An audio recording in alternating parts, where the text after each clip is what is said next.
안녕하세요. SPI 고명기 편집장입니다.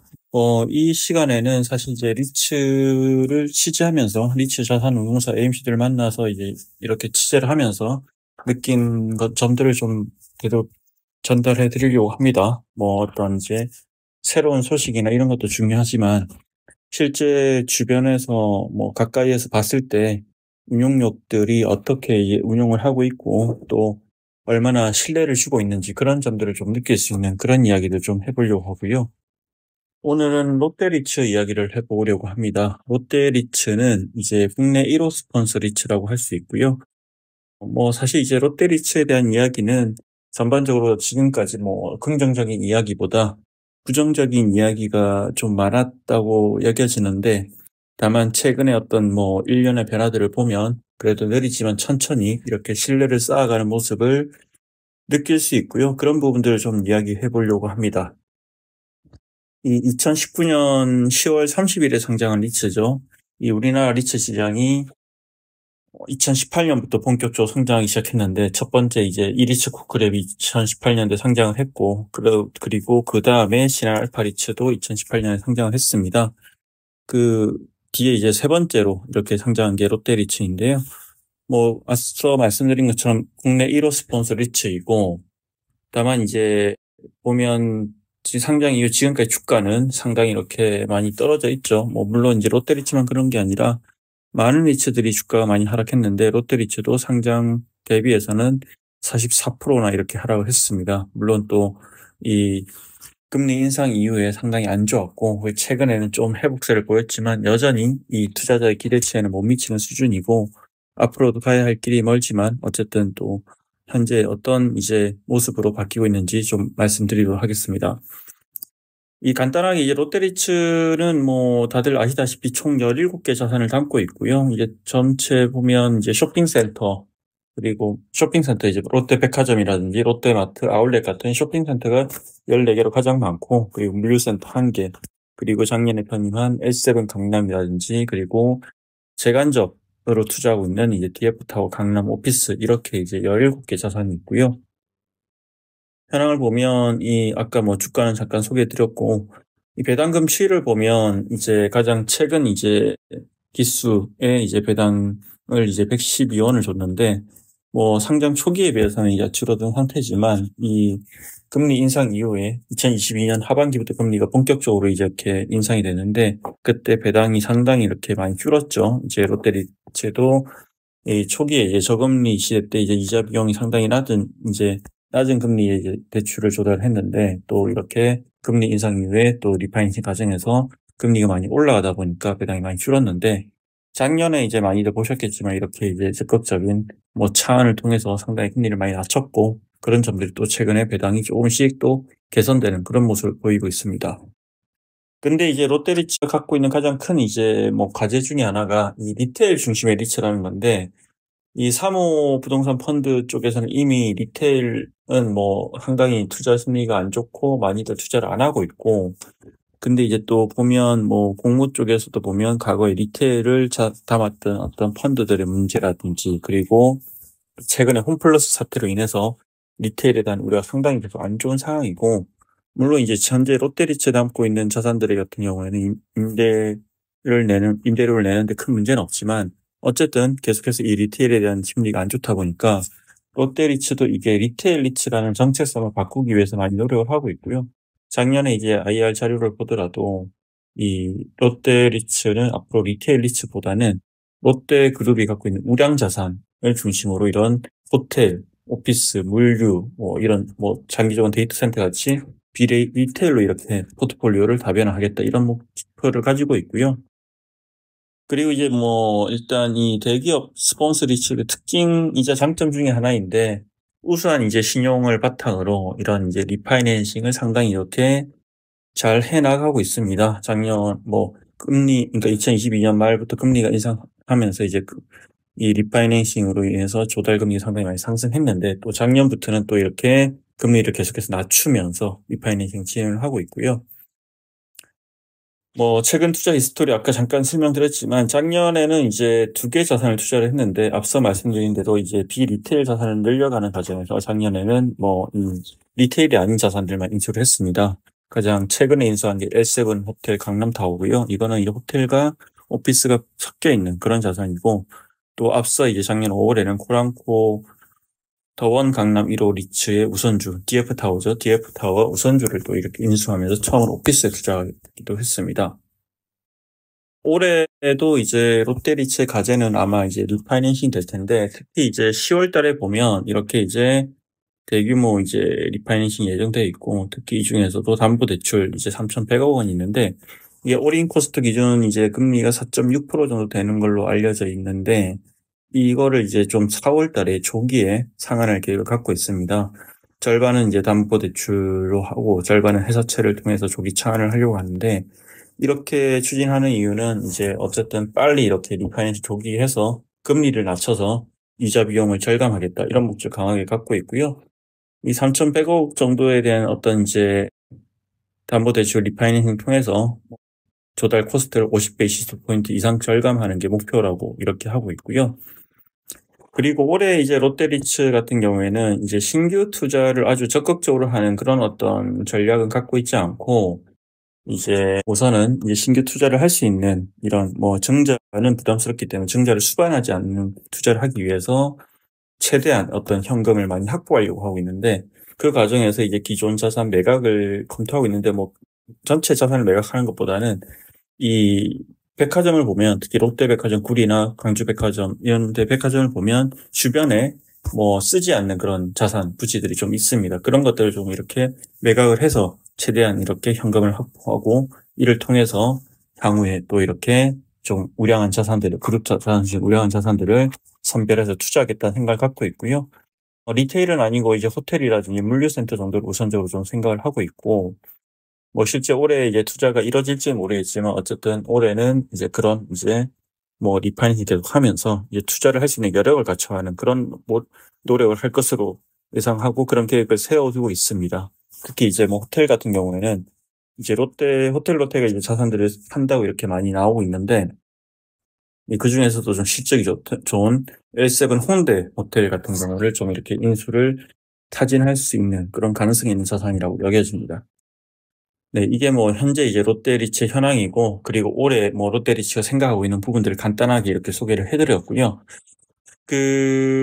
일단 아까 제가 초기에 이제 느리지만 꾸준하게 신뢰를 쌓아가는 이제 국내 1호 스폰서 리츠라고 이제 말씀드렸는데, 사실 주가 수준이나 이런 걸 보면, 그리고 최근 어떤 이제 팽배한 스폰서 리츠, 대기업 스폰서 리츠 불신을 보면, 아직 동의하지 못한 부분도 많이 있을 거라 생각을 합니다. 다만, 이제 옆에서 봤을 때는 많이 이제 그래도 거버넌스 측면에서 운용력들의 어떤 용속성 측면에서 많이 개선이 되고 있다고 생각하고요. 이게 최근에 이제 SPI에서도 많이 전해드리는 이야기인데, 이 신한 리츠 운용 같은 경우에는 이제 하나의 MC가 여러 개의 리츠를 운용하고 있죠. 신한 알파 리츠, 신한 서브TMD 리츠, 신한 글로벌 액티브 리츠를 운용을 하고 있는데, 그러다 보니까 이제 리츠의 이슈들이 집중 운용의 문제라든지 이해 상충 이슈가 발생하고 있습니다. 그 부분이 상당히 이제 심각한 상황이고요. 반면에 롯데리츠 같은 경우에 이제 어쨌든 하나의 MC가 하나의 상장 리츠만 운용하고 있기 때문에 이 집중 운용할 수 있다는 점에서는 분명히 장점이 있고요. 다만 이제 처음에 롯데리츠 이제 AMC가 만들어지고, 롯데 AMC가 만들어지고, 그리고 상장 이후에는 계속해서 이 핵심 운영도 바뀌고 많이 흔들렸죠. 대표님들도 첫 대표님도 있었지만, 외부에서 영입된 첫 대표님이 있었지만, 그 다음에 또 호텔 롯데 쪽에서 온 대표님이 잠깐 있었고, 근데 이제 부동산 쪽은 잘 모르셨던 것 같고, 그리고 그 다음에 이제 또 한 번 바뀌었는데, 작년 초에. 어쨌든 이제 작년 초에 이제 김소연 대표님이 새로 오셨는데, 오고 나서 상당히 이제 긍정적인 변화들이 많이 있었다고 생각이 됩니다. 왜냐하면 이게 또 보면, 김소연 대표님 같은 경우에는 일단 상업용 부동산 시장에 대한 이해도가 상당히 높은 분이고, 물론 이제 리츠는 그전에도 많이 해보진 않았지만, 어쨌든 상업용 부동산에 대한 이해도도 높고, 또 이 상장 리츠가 중요한 어떤 이제 투자자와의 소통, IR을 상당히 중요하게 여기는 분이고, 또 조직에서 리더십도 상당히 잘 발휘하고 있다고 생각이 듭니다. 옆에서 지켜보면. 그런 점들이 지난 1년 동안 상당히 긍정적 영향을 많이 미쳤다고 보고요. 실제 저도 이제 김소연 대표님이 롯데 MC로 오기 전까지는 모르는 분이었는데, 작년 초에 왔다는 소식을 듣고 이제 업계 아는 분한테 통해서 이 소개를 받아서 전화를 드렸는데 뭐 상당히 적극적이십니다. 그 당시에 이제 보면 IR 행사들이 몇 개 있었습니다. 한국 리츠 협회 주관과 그리고 삼성증권에서 주관한 IR 행사가 있었는데 뭐 이제 그 당시에 이제 롯데리츠는 이제 한국 리츠 협회 IR만 참가하려고 했었고 근데 이제 개인적으로는 이제 리츠 IR의 파급 효과와 그리고 어떤 이런 점들 감안했을 때 삼성증권 IR도 참여하는 게 좋겠다는 의견을 드렸고 그때는 원래 참여 예정이 없었는데 아주 적극적으로 이제 접촉을 해서 참여를 하는 등 상당히 적극적인 모습을 보였습니다. 그리고 그 이후에 롯데리츠 IR이라든지 뭐 어떤 전략들이 좀 그래도 아주 느리지만 천천히 변하는 모습을 보였죠. 또 앞서 말씀드린 대로 이 리테일 리츠에 대한 우려가 상당히 큰데 이제 DF 타워 우선주라든지 그리고 L7 호텔 강남을 인수하면서 또 이렇게 자산도 다변화하는 모습을 보였고 또 적극적인 리파이낸싱 전략을 통해서 금리를 낮추는 등 아주 좋은 모습들을 많이 보여줬다고 생각을 합니다. 그리고 이제 그 외에도 뭐 내부적으로도 보면 상당히 조직을 또 이렇게 탄탄하게 이렇게 좀 정비하는 그런 모습을 많이 봤고요. 특히 이제 작년 말에 이제 보면 12월 달에 이 핵심 운용력을 이제 새로 이렇게 뭐 명확하게 정리를 했는데 이 지금 롯데리츠 핵심 운영력은 이제 현준호 리츠 사업부문장이라고 이제 보면 될 것 같고요. 작년 말에 팀장에서 사업부문장으로 이렇게 승진을 했고 현준호 부문장 같은 경우에 보면 이 이력을 보면 이제 처음에 롯데건설에 이제 2006년에 입사를 해서 롯데쇼핑, 롯데지주 뭐 재무팀까지 거쳐가지고 이 롯데 AMC 2019년 4월에 합류를 했는데 그러니까 이제 상장 전부터 합류를 해서 롯데 AMC 설립부터 이 상장 그리고 지금까지 상장 이후 한 5년 동안, 6년 동안 롯데리츠의 일거실트록을 고스란히 함께한 롯데리츠를 가장 잘 아는 인력이라고 할 수 있고요. 또 현 부문장 같은 경우에 또 이렇게 보면 IR도 적극적이고 투자자와 소통 그리고 이제 미디어와의 커뮤니케이션에 적극적이기 때문에 그리고 상당히 이제 많이 연구를 한 것 같습니다. 그 이제 스폰서 리츠가 가지고 있는 문제와 또 스폰서 리츠뿐만 아니라 한국에서 리츠가 성장하기 위해서 어떻게 이제 성장을 해야 되는지 그리고 또 국내외 사례들도 많이 봤고 저도 상당히 이제 자주 얘기를 나누는 부분인데 어쨌든 사실 국내 상장 리츠를 보면 이 운영들이 자주 바뀐 리츠 되게 많습니다. 그러다 보니까 히스토리에 대한 어떤 연결성도 부족하고 그런 부분들이 결국은 이제 운용의 문제로 나타나기도 하는데 어쨌든 롯데리츠는 그 롯데리츠가 갖고 있는 자산의 어떤 아쉬운 점, 포트폴리오의 아쉬운 점, 앞으로 개선해야 될 점이 분명히 있긴 하지만 이 롯데리츠의 히스토리를 가장 잘 아는 사람이 계속해서 리츠를 이끌고 있다는 점은 상당히 큰 장점이라고 여겨지고요. 사실 이제 실제 사모부동산 펀드를 투자하는 기관 투자자들도 그 운용력들의 어떤 영속성을 상당히 중요하게 보는데 그런 점에서 이제 높은 점수를 줄 수 있다고 생각하고 또 작년에 새로 대표 오신 김소연 대표님도 이 현부문장에 대한 신뢰가 상당히 높기 때문에 이 두 분이 그래도 이제 여러 가지 이제 제약사항 한계에도 불구하고 잘 시너지를 내면서 또 롯데리츠의 이 운용사로서의 어떤 그런 계속 연속성, 안정성은 되게 갖췄다고 그렇게 생각이 들고요. 그런 점에서 상당히 높은 점수를 주고 싶고 앞서 제가 이제 제목을 이제 느리지만 꾸준하게 신뢰를 쌓아간다고 이렇게 말씀드렸던 이유가 이게 물론 리츠라는 게 부동산 간접 투자 상품이기 때문에 자산도 당연히 중요합니다. 근데 자산만큼이나 중요한 게 운용력과 이제 AMC라고 생각하고 그들이 얼마나 지속적으로 꾸준하게 신뢰를 주는 게 너무나 중요하고 그런 점에서 롯데리츠는 이제 높은 점수를 준다고 이렇게 말씀드리는 거고요. 그리고 이제 최근에 롯데리츠가 감독이사도 바꿨습니다. 이게 보면 두 분을 바꿨는데 이 바꾼 배경을 보면 기존의 이제 감독이사들이 약간 이제 제 역할을 못했다고 판단했습니다. 거의 거수기 역할을 했다고 보고 또 이게 부동산 쪽에 리츠 쪽의 전문가가 아니었다 보니까 좀 아쉽다 그런 이제 판단을 내부적으로 했고요. 그래서 이번에 이제 외국계 자산운용사에 오랜 경험을 갖고 있는 이러한 경험을 갖고 있는 이제 전문가와 그리고 또 이런 국내 증권사에서 또 국내 이제 개발회사에서 또 경험이 풍부한 이런 두 분을 이 감독이사로 새로 선임을 해서 좀 더 좋은 의견을 들어보겠다 이런 노력들을 하고 있고요. 그래서 실제로 뭐 이제 많은 분들이 생각하시기에 롯데리츠 자산단의 아쉬움 그리고 스폰서 리츠가 갖고 있는 본질적인 어떤 한계, 항상 그룹사가 갖고 있는 자산의 어떤 유동화 창구라는 그런 어떤 아쉬운 점이 분명히 있고 계속해서 그 부분은 아마 의구심을 가질 수밖에 없을 겁니다. 계속 앞으로도 롯데리츠가 그룹사 자산을 담을 때마다 계속 이슈가 될 수 있고, 그 부분은 분명 롯데리츠가 극복해야 될 부분이지만, 다만 이런 이제 롯데리츠를 운용하는 AMC의 어떤 뭐 거버넌스 측면이나 이런 점들은 상당히 많이 노력을 하고 있다는 점에서 좋은 점수를 주고 싶고요. 네.